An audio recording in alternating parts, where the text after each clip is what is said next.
It's been a tough week here in Northwest Iowa, our small corner of the world. Here in Woodbury County, and if you combine what's happening across the river in Dakota County, Nebraska, we have passed 2,000 people who have been tested positive with COVID-19.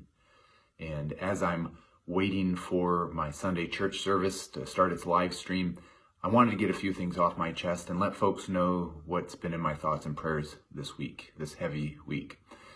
First, all the farmers who've had to euthanize their livestock. Second, all the farmers who have been able to get their livestock to market but are not getting a fair price. Third, all the farmers who are planting right now. You look at the soybean market, and with this trade war, we've lost some of our trading capabilities.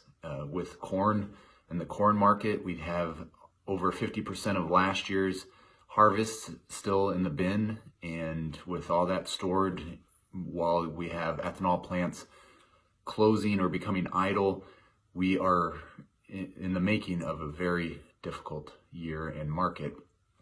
For all the workers who are working in these processing plants and are part of our food systems, we have to make sure they are safe.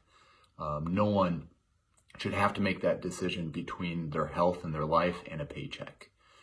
The Sioux City Journal had a story about a gentleman who immigrated here and worked for 37 years in the plant in Dakota City, and he passed away with COVID-19, and he came here to chase that American dream, and he was on that front line at the meatpacking plant for 37 years, and that is not easy work.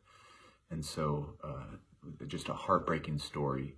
Another heartbreaking story here in Northwest Iowa in Spencer, a young lady who passed away with ALS, and she caught the hearts of many of us here in Northwest Iowa and across the nation.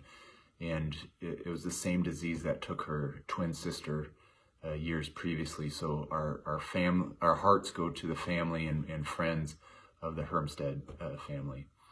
To the millions and millions of Americans who have lost their jobs and have become recently unemployed, and to all the small businesses that don't know if they're going to make it. And finally, to all the frontline workers, that healthcare workers that we are so appreciative, all the nurses, the doctors, the custodians, everybody involved.